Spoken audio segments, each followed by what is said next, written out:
सर्वाधार मंगलमय मंगल करना विनवा बारंबार। धन्य धन्य सतगुरु सुखदा महिमा कही न जाए। जो कुछ कहूँ तुम्हारी कृपा मोते कछु न बसाए। बोलिए प्रेम से श्री सद्गुरु महाराज की, श्री सद्गुरु महाराज की, श्री सद्गुरु महाराज की।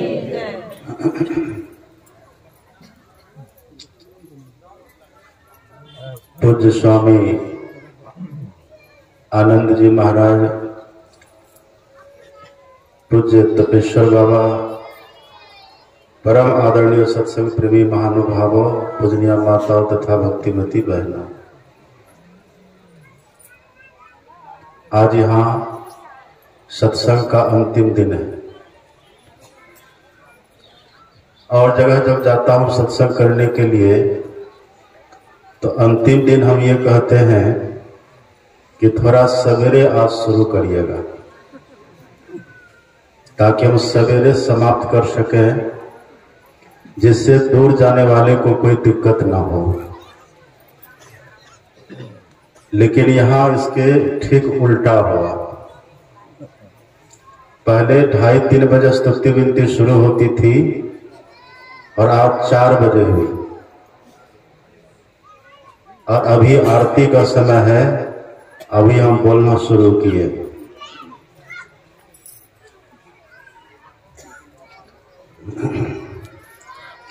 हम लोग जिनके शिष्य हैं ना, उनका नियम बहुत पक्का है।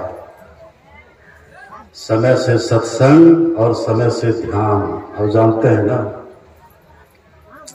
सत्संग नित और ध्यान नित रहिए करत संलग्न हो। व्यभिचार चोरी नशा हिंसा झूठ तजना चाहिए। समय से सत्संग और समय से ध्यान। 6:30 के लगभग से या फिर थोड़ी लेट हो तो 7 के समय से भी ध्यान लोग करते हैं। यहाँ आदेश है कि 7 बजे तक सत्संग ही चले।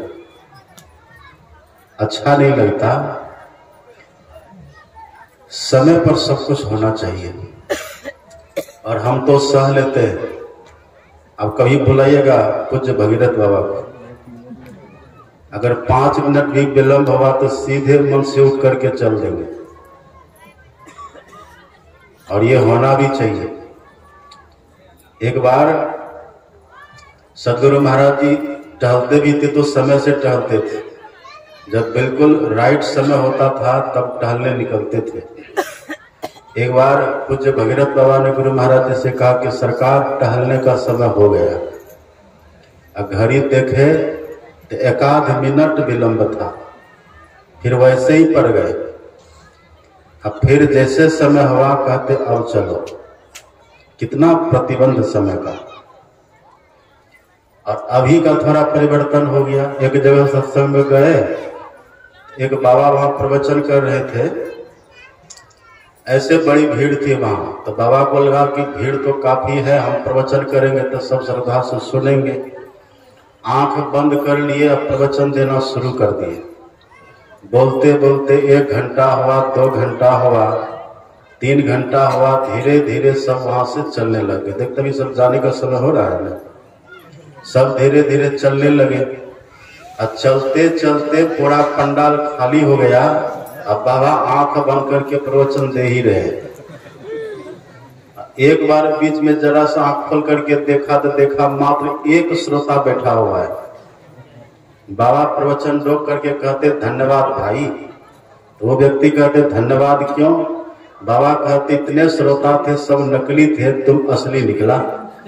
श्री सद्गुरु महाराज की जय। अभी ठहरो, नबी जय क्या कर रहा है? पूरा तो पहले होने दो। खाके तुम एक मात्र असली निकला। खा कैसे बाबा? खाके सब चला गया, तुम बैठ करके सुनता रहा। तो वो व्यक्ति कहा कि बाबा हम सत्संग थोड़े सुन रहे थे, हम दरी जोग रहे, कहीं दरी लेके कोई भाग न जाए। ऐसा भी नहीं होना चाहिए। रामा रामा रटते रटते बीती रे उमरिया, रघुकुल नंदन कब आओगे भिलनी के डगरिया। आपने सुना है ना भजन? ये माता सबरी का प्रसंग बड़ा अद्भुत है। माता सबरी के लिए सब कोई जानते हैं, सबरी हर तरह से साधन हीना है। सबरी के पास कुछ भी नहीं है, लेकिन भगवान श्री राम और किसी के पास नहीं जाकर सीधे माता सबरी के पास गए। और आपका आश्चर्य होगा, जब भगवान माता सबरी की झोपड़ी में गए हैं तो माता सबरी ने जो भगवान का स्वागत किया है, अद्भुत स्वागत है। अब कैसे स्वागत किए हैं माता सबरी? तुलसीदास जी तो बस इतना ही लिखते हैं, कंद मूल फल सरस अति दिन ही राम कह आनी। कंद मूल फल ये सब माता सबरी ला करके भगवान को खिलाती है, देती है। लेकिन अन्य रामायण में आप पढ़ेंगे तो वहां लिखा हुआ है, जब राम भगवान माता सबरी की झोपड़ी में गए, पहले तो भगवान बहुतों की झोपड़ियों को पार करते करते चले। किसी के झोपड़ी में भगवान नहीं गए, सबों ने बड़ी उत्तम व्यवस्था करके रखी थी। फल फूल बहुत जमा करके रखे थे, अपनी कुटिया को झोपड़ी को सजा संवार करके रखे थे, सब व्यवस्थित करके रखे थे। लेकिन भगवान श्री राम किसी के यहाँ नहीं गए, सीधे माता सबरी के यहाँ गए। और माता सबरी ऐसी है जो बिल्कुल साधनहीना है, कुछ नहीं है। अब भगवान जब माता सबरी की झोपड़ी में गए तो माता सबरी ने भगवान को बैठा करके माता सबरी बेर खिलाती। अब बेर भी कैसा बेर खिलाई है माता सबरी? अब जानते ना माता सबरी कैसी थी, काली कलुटी, सब कोई जानते, एकदम अत्यंत कुरूपा है और वृद्धा है। अब वहां जब भगवान गए हैं तो माता सबरी ने भगवान को बेर खिलाया। अब बेर भी कैसा? जूठा बेर। सब जानते हैं ना, सबरी के बेर सुदामा के तंडुल, रुचि रुचि भोग लगावा, भजन लोग गाते हैं। माता सबरी के जूठे बेर को भगवान ने खाया है। उधर सुंदर सुंदर फल रखा हुआ था, उधर फल रखा था, दूध रखा था, तरह तरह के व्यंजन रखा था, सब कुछ रखा था, पर भगवान कहीं नहीं गए। भगवान जाते माता सबरी के यहाँ, और सबरी की झोपड़ी में न कोई फल है, न कोई दूध है, न कोई जल है। एक फल रखी थी बेचारी, और वो भी फल कैसा? तो जूठा बेर। वो जूठा बेर भगवान को माता सबरी खिलाती। अब भगवान बड़े भाव से खाते हैं, बड़े प्रेम से भगवान खाते हैं, रुचि रुचि भोग लगा करके तब भगवान खाते हैं। ऐसा क्यों हुआ? अभी यहाँ बैठे हैं लोग, कोई जूठा खिलाएंगे गुरु महाराज को? कोई जूठा बेर खिलाइएगा? कोई जूठा फल खिलाते हैं? हम लोग पवित्र खिलाते हैं, अच्छा खिलाते हैं। लेकिन माता सबरी को देखिए, माता सबरी जूठा बेर खिला रही है और भगवान वो भी खा रहे हैं। क्यों भगवान खा लिए? आपने सुना पाठ में, माता सबरी ने भक्ति की पराकाष्ठा को छुआ है। माता सबरी ने अपने जीवन में सभी प्रकार की भक्ति को पूर्ण किया है। माता सबरी ने अपनी आत्मा को बंधन से छुड़ा लिया है। माता सबरी ने अपने मन को शुद्ध कर लिया है। कल आपने देखा ना, कल संत रविदास की जयंती थी। रविदास जी से किसी ने पूछा था कि रविदास जी आप भगवान की पूजा कैसे करते हैं? आप भगवान की पूजा में क्या सब चढ़ाते हैं? यहाँ तो देखते हैं कि लोग कोई फल लेकर के आ रहे हैं, कोई फूल लेकर के आते हैं, कोई जल, कोई दूध, ये तरह तरह का पदार्थ लेकर के लोग आते हैं, तब भगवान को चढ़ाते हैं। रविदास जी आप भगवान की पूजा कैसे करते हैं? तब रविदास जी ने कहा था कि मैं भी भगवान की पूजा करता हूँ। कैसे करता हूं? तो रविदास जी कहते हैं, राम में पूजा कहा चढ़ाऊं। हे राम, हे प्रभु, मैं आपकी पूजा में क्या चढ़ाऊं? फल अरूप फूल अनूप नहीं पाऊं। अनूप का अर्थ होता बहुत सुंदर, बहुत अच्छा। रविदास जी कहते मैं कोई ऐसा फल फूल नहीं पाता जो आपको चढ़ाऊं। का क्यों? तो रविदास जी कहते हैं, यदि मैं आपको दूध चढ़ाता हूं ना, तो दूध को तो पहले बछरू ने जूठा कर दिया है। थानतर दूध सो बछड़ो जुठारो। अब दूध निकालते तो उसको पहले बछड़ा को पिलाते हैं कि नहीं? जैसे बछड़ा अपना मुंह लगाया तो दूध जूठा हुआ कि नहीं? दूध वही जूठा है। रविदास जी कहते जूठा दूध हम कैसे भगवान को चढ़ाएंगे? जब मनुष्य अपना जूठा भगवान को नहीं चढ़ाते, तो ये बछड़ू, ये गाय का बच्चा, इसका जूठा हम कैसे चढ़ाएंगे भगवान को? थनतर दूध सो बछड़ू जुठारो और पुष्प भवर। यदि मैं भगवान को कोई फूल चढ़ाता हूं, तो रविदास जी कहते फूल को तो भौरा ने पहले खराब कर दिया है। भौरा जहां तहां जाकर के बैठता, कभी गंदगी पर, कभी अच्छाई पर, जहां तहां बैठता, मलमूत्र पर बैठता है, जहां तहां बैठता है, उसके पैर में कितनी गंदगियां लगी रहती हैं। वो जाकर के फिर फूलों के ऊपर बैठता, वो गंदगियां सब फूलों में लगती है कि नहीं? अब फिर वो भौरा उस फूल से पराग लेता तो जूठा भी किया कि नहीं?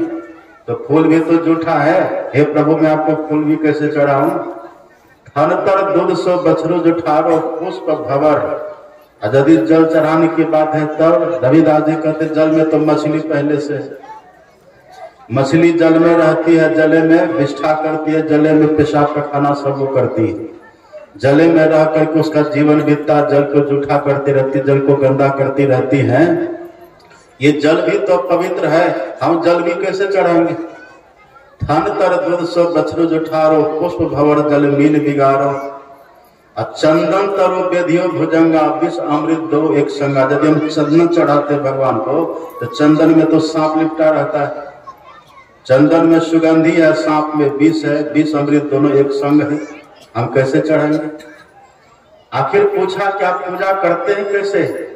तब रविदास जी कहते कि सुनो, मैं जो पूजा करता हूं, मन ही पूजा, मन ही धूप, मन ही सेव सहज स्वरूप। रविदास जी कहते मैं मन का ही फूल बनाता हूं। आप मन लिखिए, मन लिखते हैं न मन, अब मन के पहले लगा दीजिए सु, क्या हो जाएगा? मन के पहले लगाइए सु तो क्या हो जाता है? सुमन। सुमन का अर्थ क्या होता है? सुमन का अर्थ फूल होता है। यदि हमारा मन है, मन के पहले लगा दिए सु, हो गया सुमन, और सुमन का मतलब फूल। रविदास जी कहते मैं वही सुमन चढ़ाता हूं। कैसे? ये मन सुमन हो गया तो फूल कैसे बन गया? अब मन सुमन, सु का मतलब होता है सुंदर, सु का अर्थ होता है सुंदर। मन हमारा सुंदर कब होता है? मन सुंदर जब हो जाता है, भगवान कहते आप पढ़िए भगवान राम का वचन। राम भगवान कहते हैं निर्मल मन जन सो मोहि पावा। जिसका मन निर्मल हो जाता है, जिसका मन पवित्र हो जाता है, वही मन सुमन है। तो भगवान कहते हैं जिसका मन निर्मल हो गया, जिसका मन पवित्र हो गया, निर्मल मन जन सो मोहि पावा। मोही कपट छल छिद्र न भावा। अगर मन के भीतर में छल है, कपट है, वो भगवान को अच्छा नहीं लगता। जिसका मन निर्मल हो गया, अब मन निर्मल कैसे होता है? मन पवित्र कैसे होता है? मन पवित्र होता है जप करने से, मन पवित्र होता है ध्यान करने से, मन पवित्र होता है भजन करने से। इससे मन शुद्ध होता है। सतगुरु सतगुरु नित्य ही पुकारत छीजत पाप समूह है। इससे मन पवित्र होता है। यही है ना पांचवी भक्ति, आपने सुना था ना पाठ में। राम भगवान ने माता सबरी को निमित्त बना करके कहा था ना कि हे सबरी, मंत्र जाप हम दृढ़ विश्वासा पंचम भजन सो वेद प्रकाशा। भगवान कहते विश्वास के साथ मेरे मंत्र का जप करो, पांचवी भक्ति है। और मंत्र जप करने से मन शुद्ध होता है। गुरु महाराज का ध्यान करने से, इष्ट का मानस ध्यान करने से मन शुद्ध होता है। इसी बात को हमारे गुरु महाराज जी लिखते पदावली में आप पढ़िए। रोज हम लोग गाते हैं गुरु जाप मानस ध्यान मानस कीजिए दृढ़ साध कर, इनका प्रथम अभ्यास कर श्रुति शुद्ध करनी चाहिए। हमारी वृत्ति से शुद्ध होती है, हमारी सूरत इससे शुद्ध होती है, हमारा मन इससे शुद्ध होता, पवित्र होता है। तो भगवान कहते जिसका मन पवित्र है वही सुमन है। माता सबरी भले जूठा बेर खिलाती है, पर माता सबरी ने भजन करके जब ध्यान करके अपने मन को शुद्ध कर लिया, इसीलिए शुद्ध मन वाली माता सबरी ने जो बेर को खा करके तब जूठा दिया है, भगवान उसको बड़े भाव से खा रहे हैं। मन शुद्ध है ना, ये मन की शुद्धि। जिसका मन शुद्ध हो जाए, जिसका मन पवित्र हो जाए, ऐसे जो संत होते हैं, ऐसे संत के लिए कहते हैं बड़ा महाप्रसाद सिद्ध संतन के छाड़े। यदि ऐसे संत का कोई जूठा मिले ना, वो महाप्रसाद है। सबरी की कहानी तो सब कोई जानते हैं। माता सबरी पहले खिखिरनी थी, जानते हैं ना। अभी से तीसरे जन्म में, जब सबरी के पहले तीसरे जन्म में माता सबरी थी, तब ये खिखिरनी थी। और संजोग से जहां घूम फिर रही थी, वहीं पर साधु महात्मा का भंडारा हुआ था, भोज हुआ था। साधु संत वहां गए थे, खाए पिए थे। और खाने के बाद जो हाथ होते हैं ना, जूठन फेंक दिया, वही साधु महात्मा हाथ धो लिए। पानी भी पड़ा था, जूठन भी साधु महात्मा का पड़ा हुआ था। खिखिरनी कहां से उधर से आ गई, आकर के वो खिखिरनी वही संत महापुरुष का जूठा पानी पी लेती है। संत का जूठा पानी पीती है, और संत का जो जूठन था वहां फेंका, उस जूठन को खा लेती है वही खिखिरनी। वही जूठन, जूठा अन्न और जूठा पानी खाने पीने का फल उस खिखिरनी को ऐसा मिला। खिखिरनी जब मरी तो मर करके अगले जन्म में राजकुमारी बन करके जन्म लेती है। राजकुमारी बन गई दूसरे जन्म में।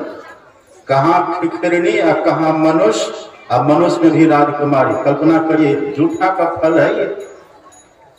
जिस महापुरुष का मन शुद्ध हो जाता, मन पवित्र हो जाता है, उसका जूठा भी प्रसाद है, उसका जूठा अन्न भी प्रसाद है, उसका जूठा जल भी अमृत के समान चरणामृत है। उस खिखिरनी ने पान किया, राजकुमारी हो गई। अब वही ना दूसरे जन्म में माता सबरी हुई है। कितना बड़ा देखिए लाभ है ये। इसलिए भगवान भी उसी को सिद्ध करने के लिए खा रहे हैं। जूठा बेर भगवान ने माता सबरी का खाया। भगवान कहते निर्मल मन जन सो मोहि पावा, मोहि कपट छल छिद्र न भावा। जिसके मन में न कोई छल है, न कोई कपट है, और न दूसरे के दोषों को देखने का छिद्रान्वेषण करने की भावना। जो दूसरे के दोषों को न देखे, अपने दोषों को देखे और अपने दोषों को देख करके दोषों को दूर करने का प्रयास करे। ऐसे करते करते जब व्यक्ति का मन शुद्ध होता है, तो भगवान कहते हैं वो मुझे अच्छा लगता है, वो मुझे भाता है, वो मुझे पा भी लेता है। इसी बात को कबीर साहब कहते हैं, कबीरा मन निर्मल भया जैसे गंगा नीर, अब पाछे पाछे हरि फिरे कहत कबीर कबीर। भगवान पीछे पीछे फिरते। ये झूठा है। रविदास जी कहते हैं ऐसी पूजा करिए। हाँ, फल फूल चढ़ाने की मनाही नहीं है, लेकिन फल फूल के साथ हमारा भाव होना चाहिए। भाव नहीं है तो फल फूल के भगवान भूखे हैं क्या? फल फूल आपने बनाया, हमने बनाया? फल फूल बनाने वाले भगवान है, उन्हीं का है। जैसे यहाँ कोई व्यक्ति आ जाए और आकर के बोले कि बाबा हम आपको रुपया पैसा चढ़ाएंगे, हम बोल देंगे चढ़ाइए, अच्छी बात है। तो वो मेरे ही जेब से पैसा निकाले चढ़ाने के लिए, तब कैसा लगेगा? मेरे ही जेब से मेरा ही पैसा निकाले अब मेरे पैर पर चढ़ावे तो हम खुश हो जाएंगे। अरे क्या कर रहे महाराज? आगे बाबा पैसा चढ़ाऊंगा तो अपना न चढ़ाइएगा कि मेरा लेकर चढ़ाइएगा। हम कैसे ढीठ हैं? तो भगवान कहते ठीक है, कुछ तुम चढ़ाना चाहते हो तो फल भी तो मेरा है, ये फूल भी तो मेरा है, तोड़ ताड़ करके लाए फूल अपना है, ये फूल भी तो मेरा है। भगवान कहते हैं फल भी मेरा है, तुम्हारा क्या है? भगवान के कहने का भाव आपका है मन, उसमें लगा दीजिए सुमन हो जाएगा। वो सुमन भगवान को अच्छा लगता है। हाँ, ये भी ठीक है, यदि मन सुमन है तो भगवान ये भी ग्रहण कर लेंगे। और यदि मन कुमन है तो कितना भी बड़ा माला पहना दीजिए, उनको कोई फर्क नहीं पड़ता। सुमन होना चाहिए। और सुमन नहीं है तो फिर कुछ भी हम देंगे वो भगवान को पसंद, वो भगवान को अच्छा नहीं लगता। इसलिए सुमन मन में लगा दीजिए, सु तो हो गया सुमन। अब मन के पहले लगाइए सु तो सुमन। अब मन के पहले लगा दीजिए न, तब क्या हो जाएगा? तब हो जाएगा नमन। ये मने में सब खेल है। मन के पहले लगा दी तो सु लगा दी तो सुमन फूल बन गया मन ही। और जब मन ही के पहले लगा दिए न, तब मन ही हो गया नमन। नमन का मतलब क्या हो गया? प्रणाम। और न लगाने का भाव क्या है? न का मतलब होता है नहीं। आपके पास जो कुछ है ना वो सबको भगवान का समझिए। सुन रहे थे ना, बड़े घर के नौकरानी की बात सुन रहे थे आप। नौकरानी कहते सब कुछ मेरा है, ये मकान मेरा, घर मेरा, ये परिवार मेरा, ये बच्चे मेरे। बच्चे से पूछे ये घर किसका? नौकरानी से पूछिए घर किसका है? नौकरानी कह देगी मेरा घर है। नौकरानी से पूछिए बच्चा किसका है? वो कह देती है मेरा बच्चा है। नौकरानी से पूछिए गाय भैंस किसके? वो कहते हैं मेरी है। लेकिन भीतर उसका जानता है कि मेरा तो वास्तव में ये है नहीं, ये सब मेरे मालिक का है। और जिस क्षण मालिक का ऑर्डर होगा सब कुछ छोड़ करके हमें यहाँ से तत्क्षण जाना होगा कि नहीं? इसलिए नमन करिए, जो कुछ है ना अपने पास सबको भगवान का समझिए। हमारे गुरु महाराज इसी को बड़ा सुंदर लिख देते, जेठ मन को हेठ करिए। मन जो चढ़ा हुआ है ना, हम धनी, हम पद वाले, हम प्रतिष्ठा वाले, हम नौकरी वाले, हम धन वाले, हम रुपए पैसे वाले, हम बाबू, हम भैया, आप कहते हैं ना, मत बनिए ये सब।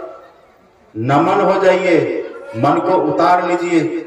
जब नमन हो करके सुमन चढ़ाएंगे भगवान को, तो भगवान खुश हो जाएंगे। अब बाकी सब कुछ देते रहिए तो भगवान कहते तुम मेरा ही है। हाँ, यदि नमन हो गया, सुमन हो गया, तब ये भी भगवान बड़े भाव से स्वीकार करते हैं। ये तो माता सबरी का जूठा बेर खाए। सुलभा का नाम आपने सुना कभी? सुलभा का नाम सुने? सुलभा थी विदुर जी की पत्नी, विदुरानी सुलभा। श्री कृष्ण भगवान चले गए थे विदुर जी के यहाँ। विदुर जी तब घर पर थे नहीं। भगवान पहुंच गए, घर में सुलभा थी। तो सुलभा ने जैसे देखा कि भगवान पधारे हैं, तो सुलभा भाव में आकुल व्याकुल, इतना भाव में भरी कि भाव में भर करके होश ही उसका खो गया। अब इतना भाव में भरी सुलभा, अब कहाँ बैठाओ, क्या खिलाओ, कैसे खिलाओ? भगवान तो भाव को परखते हैं ना। भावग्राही जनार्दनम पत्रम पुष्पम फलम तोयम यो मे भक्त्या प्रयच्छति तदहम भक्ति पहृतम अस्नामी प्रयतात्मना। भगवान कहते जो भाव से फल देता है, फूल देता है, दूध देता है, जल देता है, भगवान कहते उसको मैं स्वीकार करता हूं। पर शर्त है भाव से, शर्त है प्रेम से। प्रेम होगा तब। हरि व्यापक सर्वत्र समाना, प्रेम ते प्रकट होई मैं जाना। हरि व्यापक सर्वत्र समाना। सर्वत्र का मतलब क्या होता है? नींबू का शरबत सब जगह, गुरु महाराज सब जगह है। पर अगर भाव है, प्रेम है, तो प्रकट हो जाएंगे। मैंने प्रातः काल भी कहा था ना, जो नहीं समझहु सतगुरु पद कहूं, अब प्रगट सतगुरु आई, प्रकट हो जाते। प्रेम ते प्रकट होई में जाना, प्रेम से प्रकट हो जाते। सुलभा इतना प्रेम से आप्लावित हो गई, इतना प्रेम से, इतना भाव से भरी है सुलभा। और सुलभा भगवान को खिलाने के लिए केला निकालती है घर से। केला था उनके घर में। अब भगवान को बैठा दिए, अब अपने सामने बैठ जाती है, अब केला खिलाने लगी। तो कैसे खिला दी थी केला? सब जानते हैं। केला को छीलती थी, अब गुठली को फेंक देती है, छिलका कहते लो खाओ।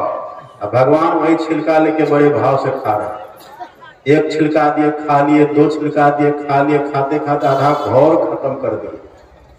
आधा घौर आप समझते ना, घौर केला कहते ना बड़ा वाला, खिलाते गए, भगवान खा लिए। आधा तक कदम खाते जा रहे। भगवान न तो नहीं बोलते हैं, न तो सुलभा देना छोड़ रही है। कभी केला का छिलका खाया है? आगे देखिएगा कैसा लगता है। एकदम कस्सा कस्सा लगेगा। एक बार खा के देखे, सोचे देखिए भगवान खाए थे तो हम खा के देखते कैसा लगता है। एक बार जैसे चबाए उगलना पड़ा, बिल्कुल बेकार लगता है। अब भगवान खाते खाते आधा घौर खा गए। आधा घौर जब खा गए तब उधर साथ हैं विदुर जी। अब विदुर जी जब आए, वहां विदुर जी ने जो दृश्य देखा, सुलभा का हाथ में केला का छिलका दे रही है, भगवान उसको लेकर खाए जा रहे हैं। विदुर जी कहते तू पगली हो गई है, हो सवास है, तुमको क्या खिला रही है? द्वारकाधीश है, जरा पहचानो इनको, क्या खिला रही है?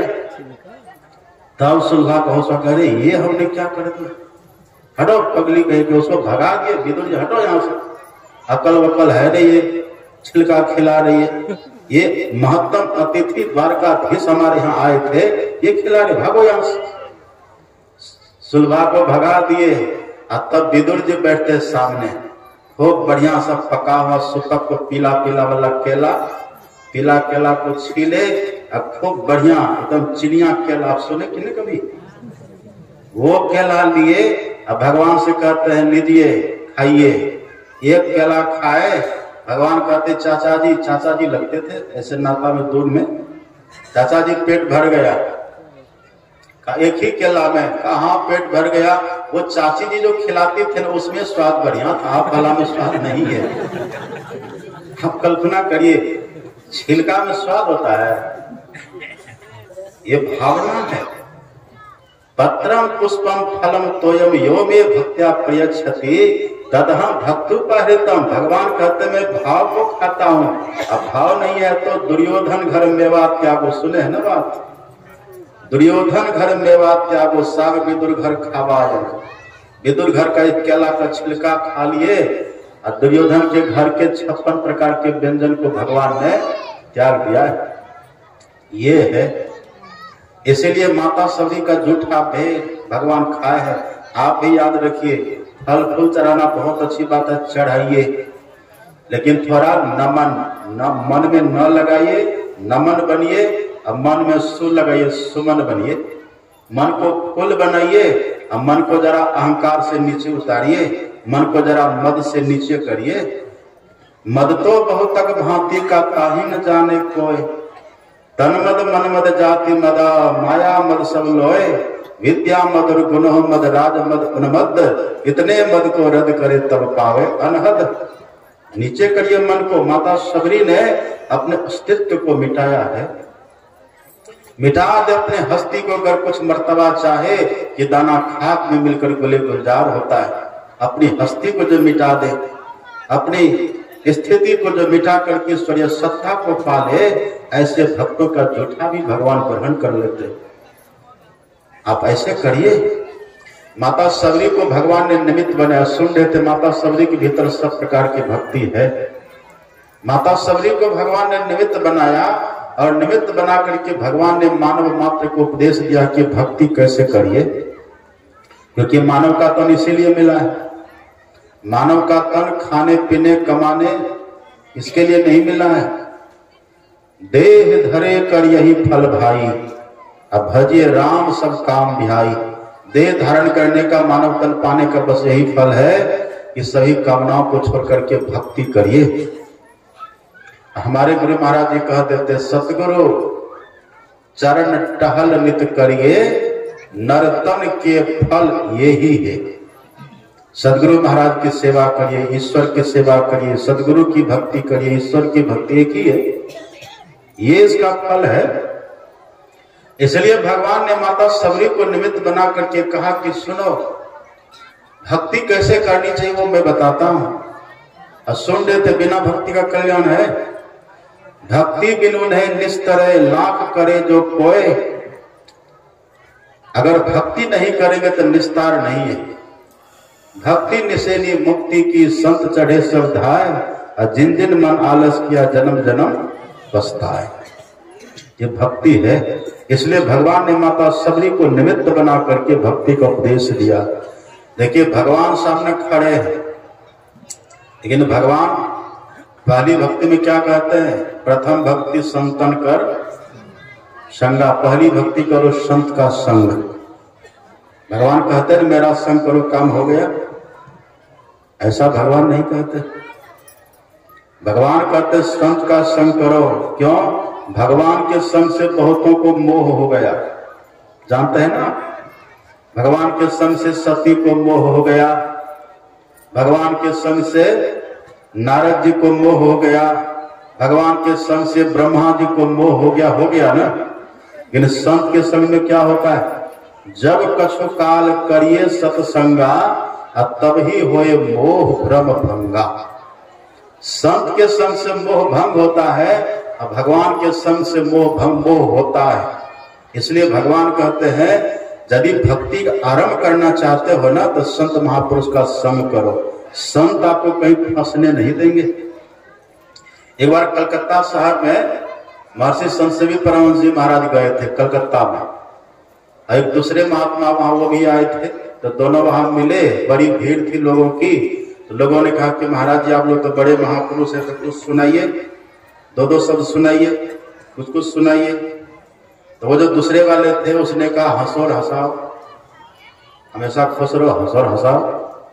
और जब महर्षि संत सेवी परमहंस जी महाराज का समय आया, इन्होंने कहा न फंसो न फंसाओ।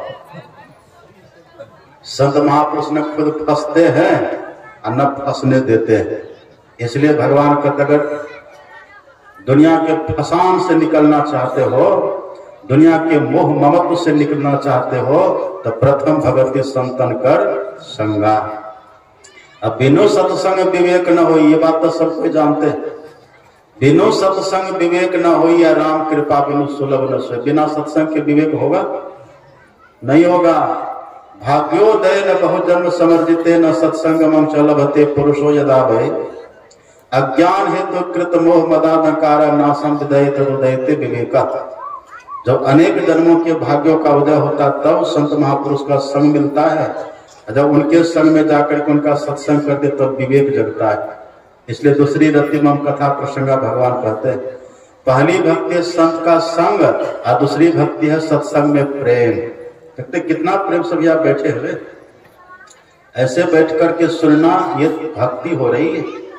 आपके हाथ में कुछ नहीं है, न फल है, न फूल है, न अगरबत्ती, न धूप, न नैवेद्य, कुछ नहीं है। बस आराम से बैठ करके श्रद्धा से सुन रहे हैं, ये भक्ति हो रही है। और जो जहां तहां घूम रही है, सबका क्या हो रहा है समझ लीजिए।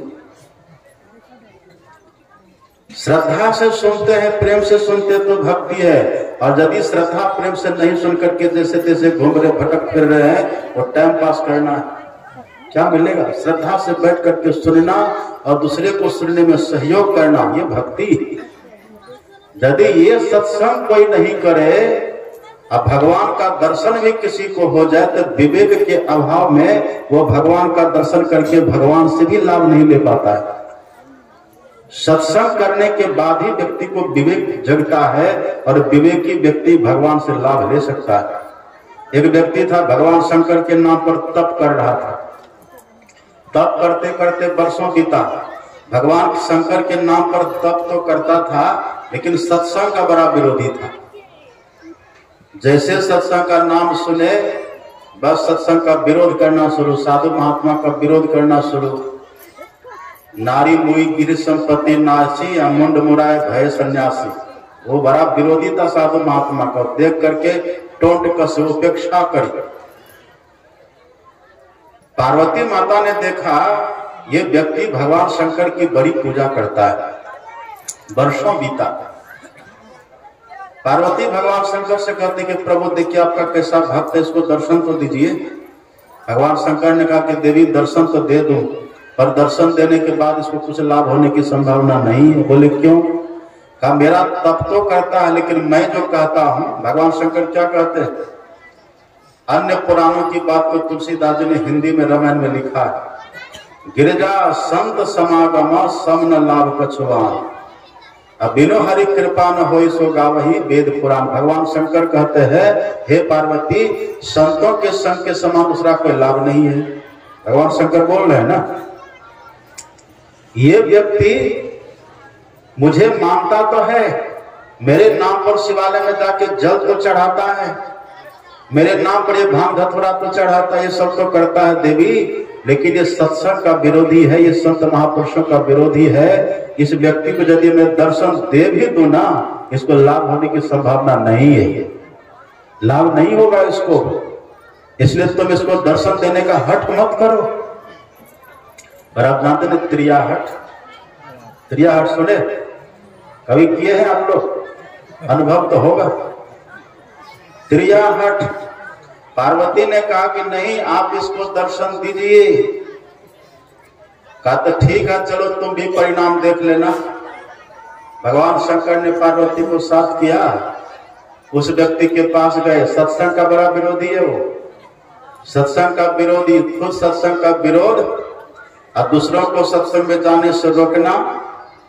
और चंदा चिट्ठा कोई दे ले तो उसमें भी विरोध टांग अड़ाता था आदमी। कहा चलो देखना वहां। भगवान शंकर ने पार्वती को भी साथ में लिया और गए वहां। वो व्यक्ति तपस्वी था, शंकर भगवान के नाम पर तप कर रहा था। बोले खोलो आंख, देखो मैं आ गया। जिनके नाम का तुम जब तप कर रहा था, देखो वो मैं भोलेनाथ आ गया, दर्शन करो मेरा। व्यक्ति आंख खोलता देखता, रहे ये तो साक्षात भगवान भोलेनाथ विराजमान है। अब बगल में माता पार्वती है। भगवान कहते मांगो वरदान। अब वो हड़बड़ा गया, हड़बड़ा के सोचते भगवान तो आ गए, मांगे क्या, क्या मांगे? कहते चलो इनसे मांग लेते। क्या मांगे? तो कभी होता ये मांगे, फिर होता वो मांगे, फिर होता वो मांगे, ये मांगे कि वो मांगे, वो मांगे कि ये मांगे। अब इसके भीतर ये उधेड़ बुन चलने लग गया। क्या मांगे? कहा सब कुछ मांग लेते हैं। तो कैसे मांगेंगे? तो पहले लिस्ट बना लेते। एक कापी लिया, कागज लिया, लिस्ट बनाने लगा। हल्दी दे दीजिए, धनिया दे दीजिए, अदरक दे दीजिए, मिर्च दे दीजिए, चावल, गेहूं, दाल, लिस्ट बना रहा। लिस्ट बनाते बनाते कई पेज में भर गया। भगवान कहते जल्दी करो, ताकि पूरा होगा तब ना। भगवान शंकर कहते पार्वती से देखो देवी, यदि सत्संग क्या हुआ इंसान आदमी होता तो इसको पता होता कि विवेक क्या चीज है। एक बार ऐसी चीज मांग लेता इसका भला होता, कल्याण होता, पर देखो ये नमक हल्दी की मांग कर रहा है। ये मेरा दर्शन करके इसके पीछे पड़ा हुआ है, ये कैसी मांग कर रहा है? अब वो व्यक्ति लिस्ट बनाते जा रहा। अब चाहना का अंत है, एक दिल लाखों तमन्ना, उस पे ज्यादा हम सब जानते हैं ना, कितनी कितनी इच्छाओं का तरंग मन में चलता रहता है। वो इच्छाओं का तरंग उठ रहा है, वो व्यक्ति लिस्ट बना रहा है। लिस्ट बनाते बनाते एकदम कई पेज भर दिया। भगवान शंकर कहते अरे जल्दी करो न रे, वो लिख रहा है। कहा एक काम करो, लिस्ट को छोड़ो, ये इसको छोड़ो, तुम हम 1 घंटा तुमको दे देते, 1 घंटा तुमको देते, घंटा ले जाओ। का घंटे से पेट भरेगा? अरे सुनो चमत्कार है घंटा में। क्या चमत्कार है? भगवान शंकर ने कहा घंटा ले जाओ, तुम्हारी जो इच्छा होगी घंटा को बजा देना, तुम्हारी सभी इच्छाओं की पूर्ति हो जाएगी। कहा जल्दी दे दीजिए। भगवान को थोड़े मान रहा था, भगवान से, भगवान को तो कोई बिरले मानते, भगवान को मानना बहुत कठिन बात है। हम लोग भगवान से मानते हैं, भगवान से ये मिले, भगवान से वो मिले, भगवान से भगवान को ही चाहे, ऐसा कोई बिरला होता है। वो व्यक्ति का दे दीजिए घंटा, घंटा लेकर के प्रणाम भी नहीं किया, चल दिया। भगवान कहते देखो इसका विवेक, ठहरो। भगवान कहते हैं कि देखो ये घंटा तुम ले जाओ, घंटा तुम बजाओगे, तुम्हारी जो इच्छा होगी वो तो तुम्हारी पूर्ति हो जाएगी, लेकिन याद रखना तुम्हारे पड़ोसी को तुमसे दुगुना हो जाएगा। तुम जो चाहोगे तुमको मिलेगा, पर तुम्हारे पड़ोसी को तुमसे दुगुना होगा। अब वो व्यक्ति कहता कि तपस्या क्या, हमने मेहनत करी, हमने घर द्वार छोड़ा, हमने, और डबल होगा पड़ोसी को। ये कैसे संभव है? का इसका शब्द ही वही है। अब वो घंटा लेकर के घर गया, पत्नी बहुत दिन से प्रतीक्षा कर रही थी, घर का छप्पर सब टूट गया था, घर में खाने पीने की दिक्कत, कपड़ा का अभाव। इतना दिन के बाद आए, क्या लेकर का है? का घंटा लेकर का है। तो घंटे से पेट भरेगा? कहता रे देवी घंटा में बड़ा चमत्कार है। बोले क्या? घंटा बजाओ, जो चाहो मिल जाएगा। तो जल्दी बजाइए इसको। कहा बजाएंगे कैसे? पड़ोसी को डबल हो जाएगा। अब वो व्यक्ति गया, घंटा को अलमारी में बंद करके रख दिया, ताला मार के चाबी ले लिया। कहा जा रहा हूँ पंजाब कमाने के लिए, पंजाब से भेज दूंगा तब खाना, घंटा को ही रख लेगा।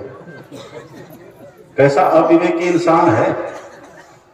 अगर संसार की नश्वरता को समझता, थोड़ा सा विवेक होता और ईर्ष्या द्वेष की भावना भीतर में नहीं रहता, छल कपट नहीं रहता, तो परोपकार की भावना रहती कि नहीं।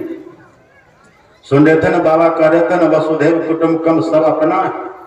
जब सब अपना है तो किसी के लिए आप द्वैत रखिएगा, इसको हो उसको नहीं, सबको नहीं दीजिएगा।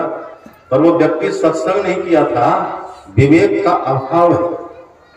अलमारी में बंद कर दिया, घंटा चला गया पंजाब। पंजाब का हाल तो आप जानते हैं ना, हाथ में कोली में दाल, कोली में हाथ में रोटी, कोली में दाल। मत पूछा भैया पंजाब का हाल। वहां तो बैल की तरह खटाता, परिश्रम करवाता, तब कुछ देता। ये बिहारी झारखंडी अपने राज्य में परिश्रम करे, यहाँ मेहनत करे। यहाँ की धरती तो सोना चांदी उगलने वाली है, लेकिन यहाँ मेहनत नहीं करके कहाँ कहाँ भागता है। और उधर बैल की तरह वो ब्याज 6 महीना तक वहां खटा, 2-4 हजार रुपया हुआ, आप कहा जा रहे घर। ये बेचारी की पत्नी यहाँ घर में परेशान, कब वो आएगा, यहाँ खाने पहने की दिक्कत। वो घंटा को बंद कर दिया, बेचारी का धैर्य टूट गया। लोहार को बुला लाई, कहा तोड़ दीजिए अलमारी का गोदरेज का ताला। तोड़वा दिया, घंटा निकाल लेती है। घंटा निकाली, हे भगवान शंकर ऐसी कृपा करना बढ़िया सा मकान बन जाए मेरे दरवाजे पर। जैसे घंटा में मारा चोट, भगवान का था ना, वरदान था, सुंदर सा महल बनकर के तैयार। अब पूरे गांव में सबके दरवाजे पर 2-2 महल बनकर के तैयार है।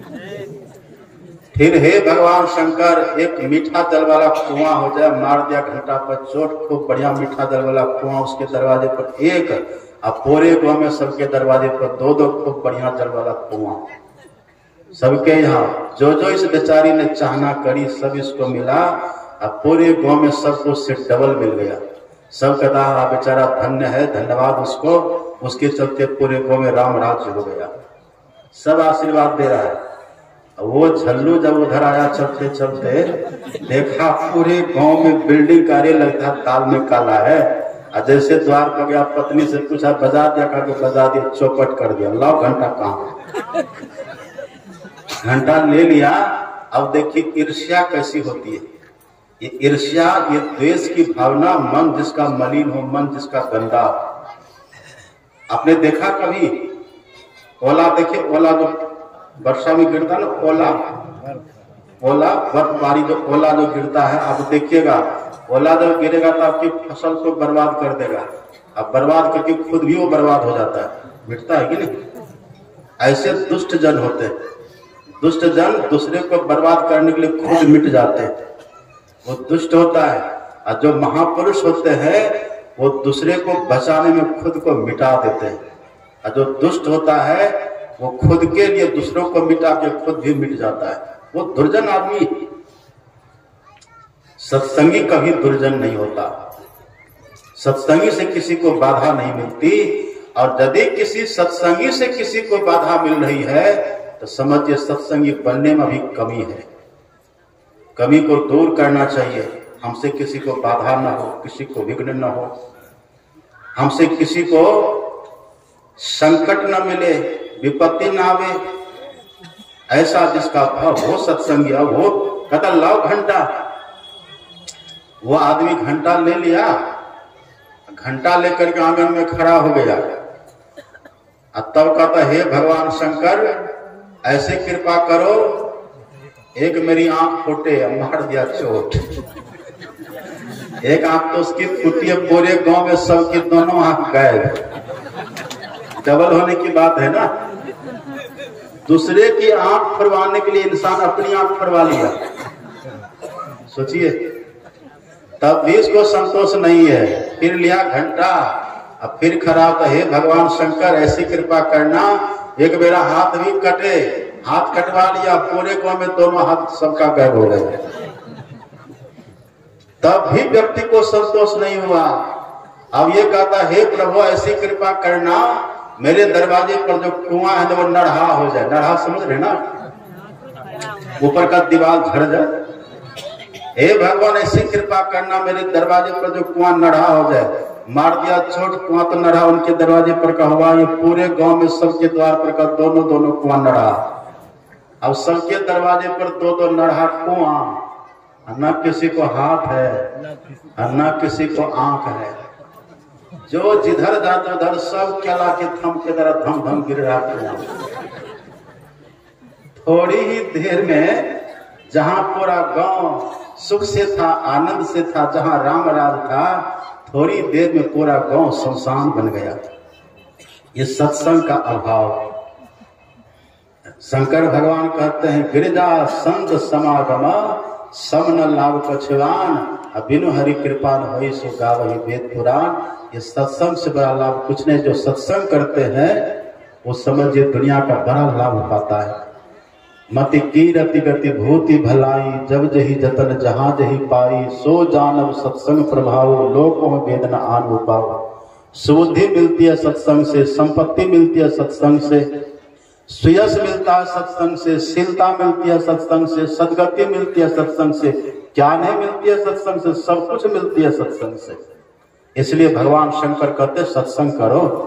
अभी आपने देखा ना, आप में से कितनों ने 1000 रुपए का वचन दान दिया, आपका हजारों व्यक्ति को लाभ देगा। समझिए कितना आपको लाभ होगा। आपका हजारों को लाभ देगा और आपका 1000 लाखों का काम करेगा। ये कम बात है क्या? और जो ये कहते रहे 1000 कौन दे, यहाँ 1000 देंगे तो उधर 10,000 घर में 90,000 बचेगा उधर घर में। आप ही का बेटा, आप ही का पोता ऐसे होगा जो उस 90,000 को, उस 10,000 को पानी की तरह अधर्म में बहा देगा। फिर उसके चलते आप भी नरक में और आपका बेटा पोता भी नरक में। यदि धन से धर्म नहीं करिएगा तो अधर्म तो से अपने आप हो जाएगा। धना सूत्र बना हुआ है, धनात धर्म तथा सुखम। धन से धर्म करिए तब सुख मिलेगा। और यदि कोई व्यक्ति धन से धर्म न करे, ऐसे धन को पकड़ करके जकड़ करके रखे, तो उसी धन से अधर्म हो जाता है। और जब व्यक्ति के जीवन में अधर्म होता है तो सब सुख शांति को वो नष्ट नाबूद कर देता है, फिर वो कहीं का नहीं रहता। लेकिन जो अपने धन को, थोड़ा थोड़ा धन को धर्म में लगा देते हैं। आपने सुना ना, मैंने कई बार सुना है, सत्संग से बड़ा कोई यज्ञ होता है क्या? होता है कोई यज्ञ?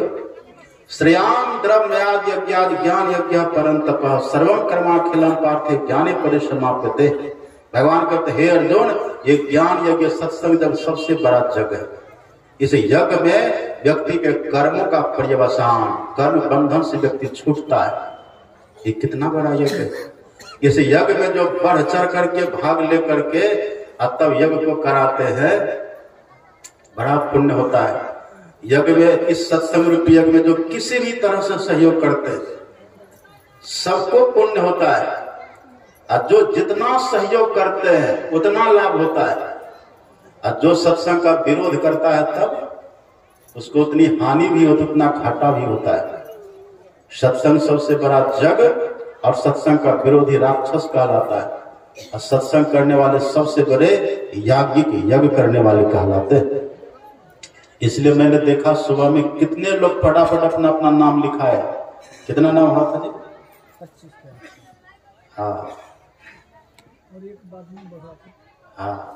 और कितने तो 5000। हमारा वशिष्ठ है ना, डिविशन बाबू का बेटा, वार्ड सदस्य, कहा कि बाबा हम जो ट्यूशन पढ़ाते हैं ना, 1 महीना का देंगे तो उसी में तो हो जाएगा। बच्चा है भी, उल्लास देखिए। 5000, किसी ने 1000, बहुतों ने दिया वचन दान। अब अगले साल और भी बाबा लोग आएंगे, खूब बढ़िया से 3 दिन का कार्यक्रम होगा। आपका हजारों को लाभ देगा। अब कुछ लोग कहते रहे बाबा ऐसे कहते, मत दो वचन दान, ऐसे घुरमुरा करके बैठे रहिए। गंगा बह रही है, स्नान कर लिए तो लाभ, और समय बीत गया तो फिर कोई लाभ मिलेगा? और आपके वचन दान देने से कितने का मनोबल बढ़ेगा, वो भी तो पुण्य आपको होगा। आपके देने से कितना बड़ा यज्ञ, ये भी तो पुण्य आपको होगा। ये सब बढ़ चढ़ करके भाग लीजिए। तैयार है कि ना आप लोग? तैयार है? हाथ उठाइए। 100 ही उठाइए, ज्यादा मत उठाइए। 100 व्यक्ति बस, 100 काफी है। 100 आदमी नाम लिखा दीजिएगा, बस अगला साल खूब बढ़िया से हो जाएगा।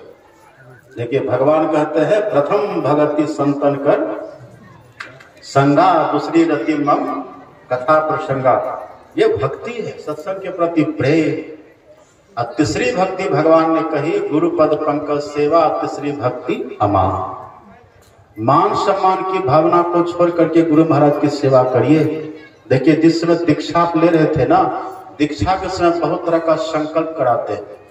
उसमें एक संकल्प ये भी रहता है कि हम तन मन धन से संत मत की सेवा करेंगे। सुना आपने?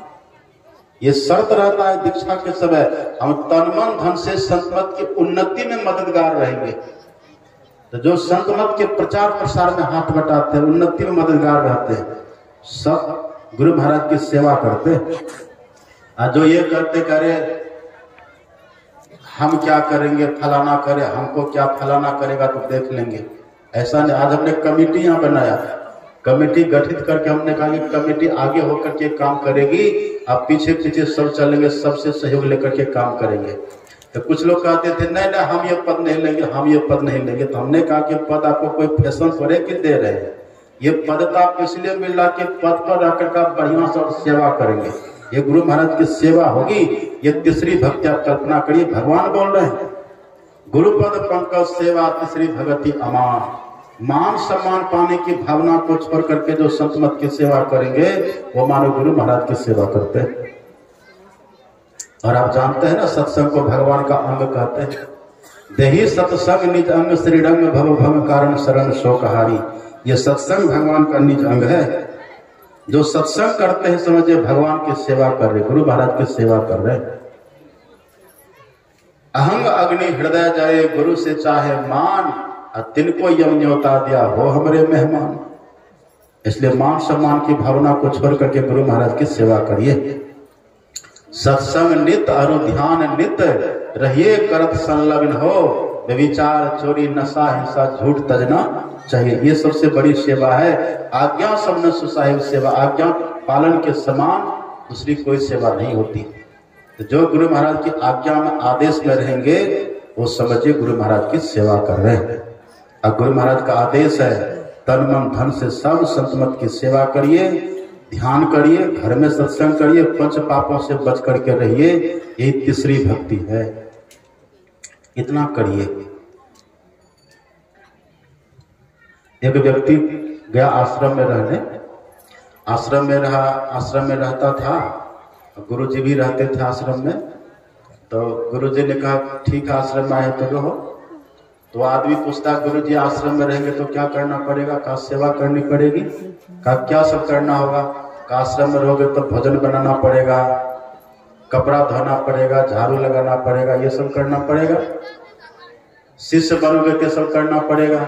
कहा गुरु बनेंगे तब क्या करना पड़ेगा? कहा कुछ नहीं बस बैठे रहो प्रवचन करो। तब कहा तो को गुरु बना दीजिए।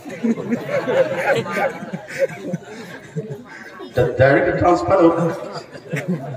गरम गरम से आप चलेंगे, पहले शिष्य बना जाता है, तब स्वामी, तब सतगुरु। सेवा करने का भाव। गुरवा मन मन गाजत है चलवा से कछु लेव, चलवा मन मन सोचत है एको टका ने दे। ये हुआ लोभी गुरु लालची चेला, और दोनों नरक में ठेलम ठेला। हरई शिष धन शोक न हरई, सो गुरु घोर नरक में पड़ई। आन्हर गुरु बता चला, मांगे केला तो दिया ठेला। साचे गुरु के पक्ष में सच्चे गुरु के पास जाइए। सच्चे गुरु की पहचान क्या है? सच्चे गुरु की पहचान है जो तीन चीज आपको बतावे। क्या सब? स्तुति, प्रार्थना, उपासना। ये तीन चीज बताने वाले सदगुरु होते हैं। स्तुति मतलब ईश्वर की स्तुति, जो लोग प्रातः काल में गाते हैं ना, सब क्षेत्र क्षर अपरा परापर, ये ईश्वर की स्तुति है।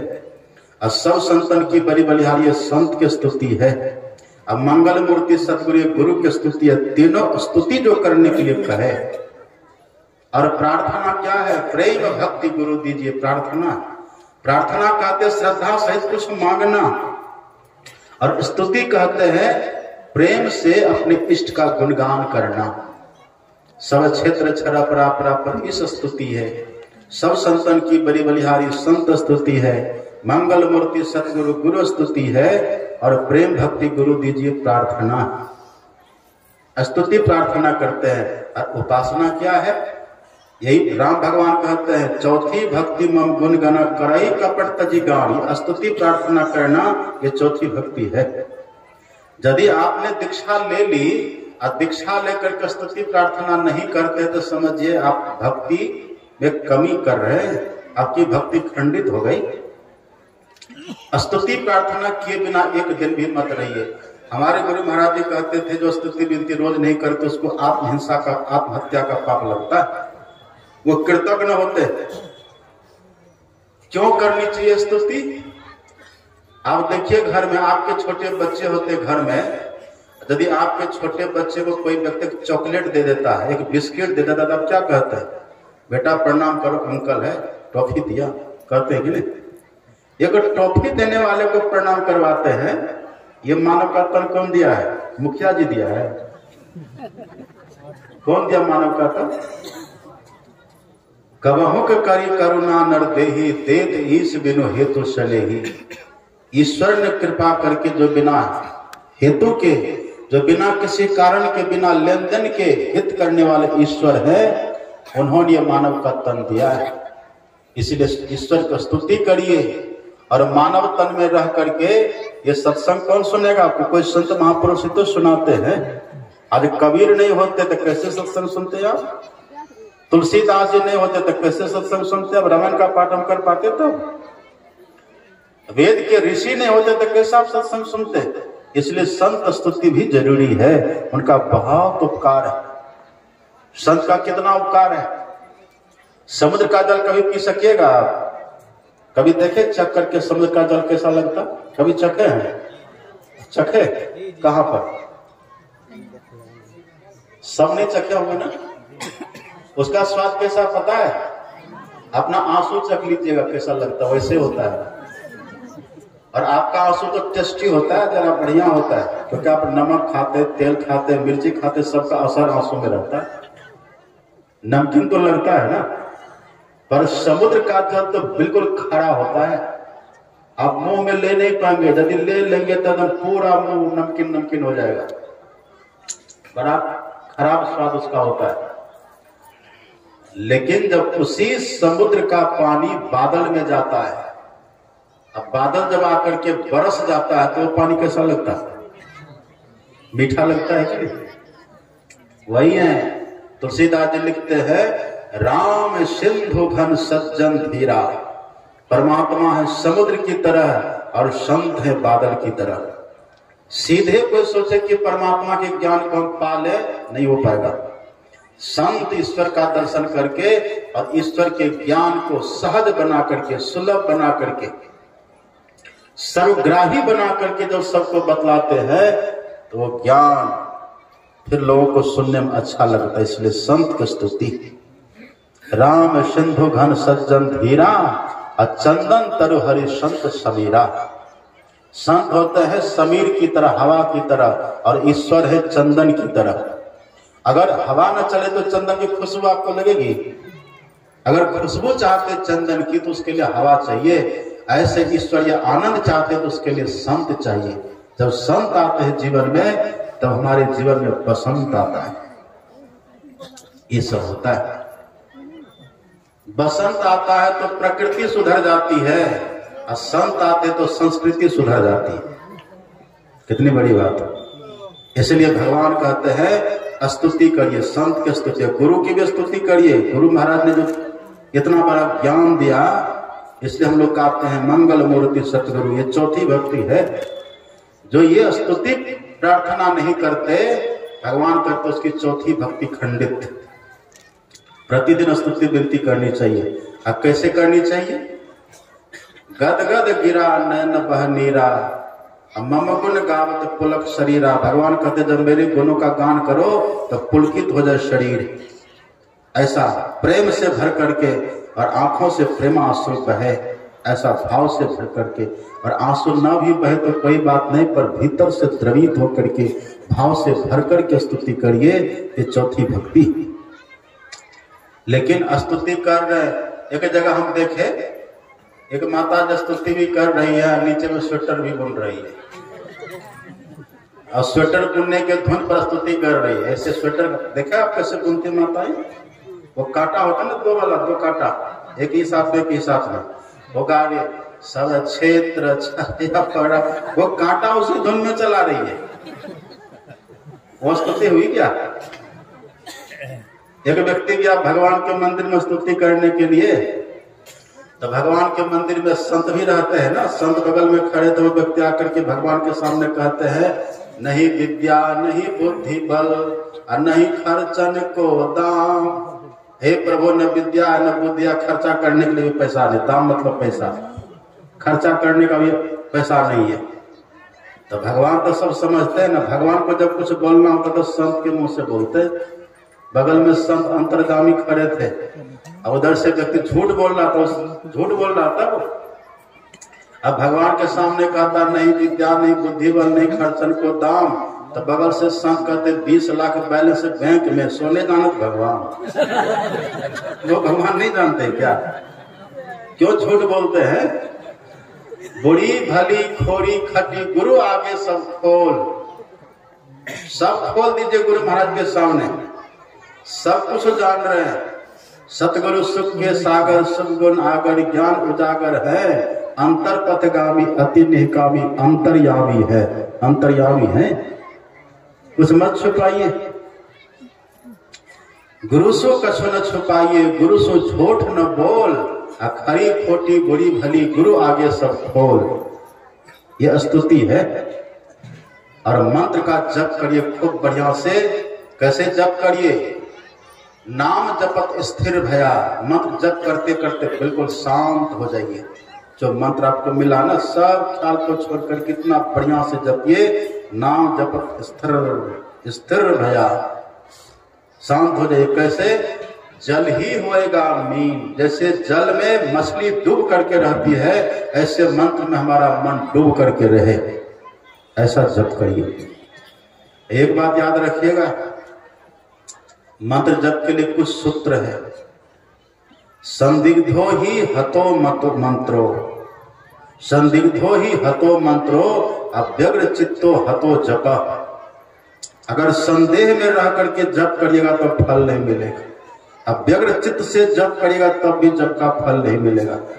प्रेम से बैठिए, त्राही गुरु त्राही गुरु त्राही गुरु त्राही गुरु कहू हो, असार संसार से गुरु फल तरु। बहुत प्रेम से जप करिए। सिमरौ सिमरि सिमरि सुख पावो, कली कलेश तन माही मिटावो। सिमरौ जासु विसंभर एक, नाम जपत अगणत अनेक। ऐसा सिमरन करिए। वेद पुराण स्मृति सुधाकर, किने नाम राम नाम एक आखर, किनका एक रिसु जिय बसावे, ताकि महिमा करी न जावे। काखी एक दरस तुम्हारो, नानक उन संग मोहित उधारो। जब करते करते ख्याल होना चाहिए कि हमको गुरु महाराज का दर्शन हो, दरस तुम्हारो, आपका दर्शन हो। ऐसा जप जो करेंगे विश्वास के साथ, ध्यान भी करेंगे, वो 5वीं भक्ति है। छठी भक्ति क्या है? बहुत ध्यान से सुनिएगा। छठी भक्ति है दमशील का साधन। छठ दमशील विरति बहुकर्मा। छठ, छठ पर्व मनाते हैं कि नहीं? छठ पर भगवान कहते छठ का पर्व कैसे मनाइए? भगवान कहते छठ दमशील, दमशील हो जाना ये असली छठ का पर्व है। अब छठ के पर्व में क्या करते हैं? सूर्योपासना करते हैं कि नहीं? शाम के समय में डूबते हुए सूर्य को अर्घ देते हैं और सुबह के समय में उगते हुए सूर्य को अर्घ देते हैं। इसी को बोलते हैं छठी पूजा। राम भगवान कहते हैं ये तो ठीक है, पर छठ दमशील, जो दमशील होते हैं व्यक्ति, जो अपने आप को दमशील बनाते हैं, उसको भीतर में सूर्य का दर्शन होता है, वो असली छठ पूजा। जब तक आंख बंद करने के बाद हमारे भीतर में घोर अंधकार है, तब तक छठ पूजा नहीं है। छठ पूजा कब है? जब भीतर में प्रकाश हो। अब प्रकाश कब होगा? जब तक हमारी इंद्रियों के घाटों में हमारी चेतन की धार है, इंद्रियों के घाटों में चेतन की धार का मतलब, जब तक ये आंख से हम देखते हैं, कान से सुनते हैं और मुंह से बोलते हैं, चेतन की धार है तब तो आंख देखते, तब तो कान सुनता है। ये माइक बज रहा है ना, करंट है तब तो बज रहा है, अब करंट को काट दीजिएगा तब बजेगा।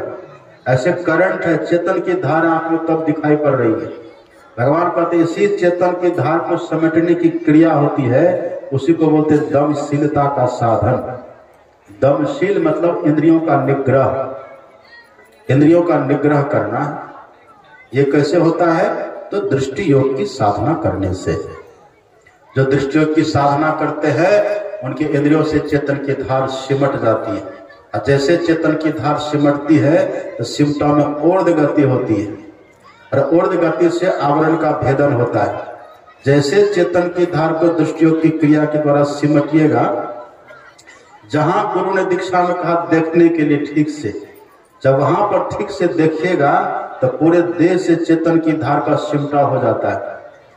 और जैसे चेतन की धार का सिमटा हुआ, ऊर्ध्व गति होगी, और ऊर्ध्व गति जैसे होगी, ये अंधकार है पहला पर्दा, अंधकार का पर्दा फट जाएगा। तम फटे ज्योति भरे आकाश का तो सैर कर, प्रकाश से भरे आकाश में चले जाइएगा। भा प्रकाश मिटल अंधियारी, सुख भैल बहुत देर है, और गुरु कृपा की कीमत नाही, मिटल 84 फेरे, 84 का फंदा मिट जाता है। ये छठी भक्ति है। और सातवीं भक्ति है मन को मारने की भक्ति, सम की साधना। सातम सम वही में जब देखा, मन जब मरता है तो जीवन में समता आती है।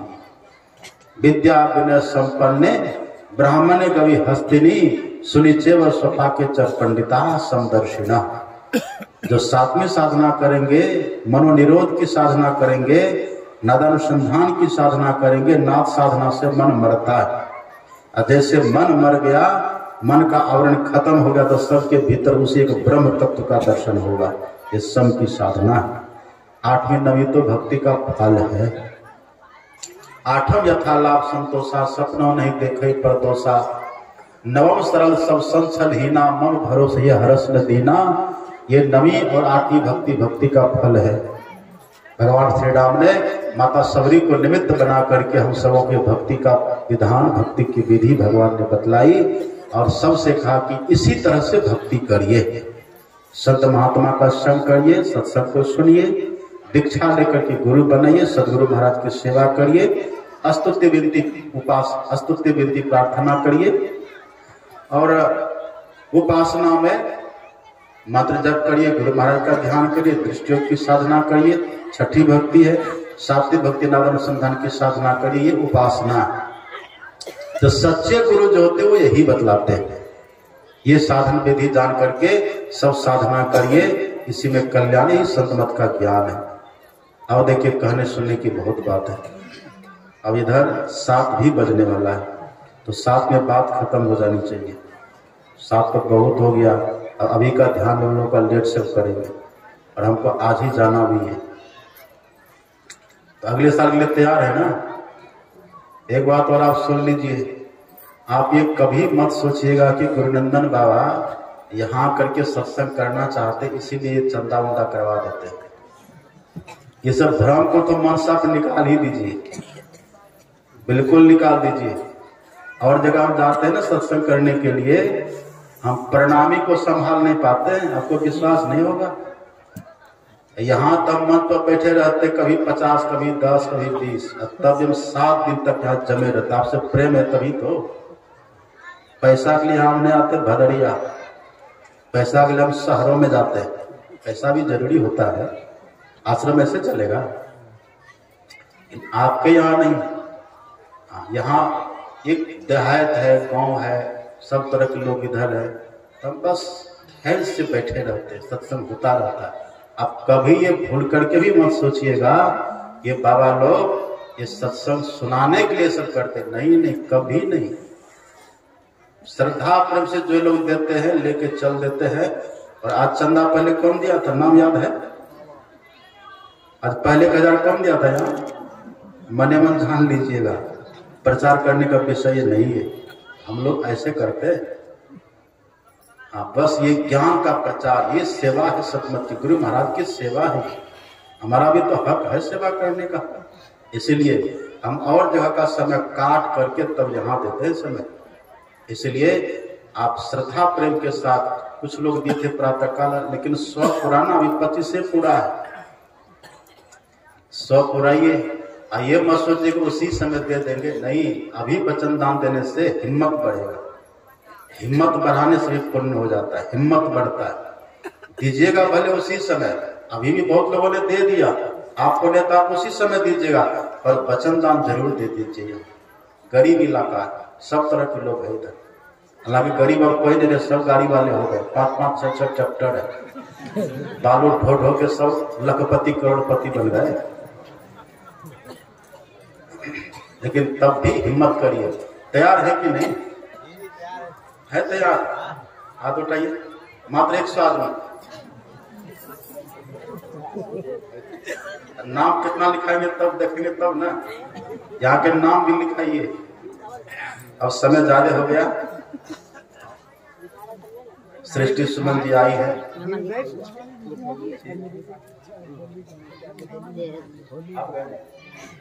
आनंद स्वामी हमारे आनंद देंगे, ये होली गाएंगे। इनके मुंह से होली सुनिए। और एक बात और, मैंने आप लोगों को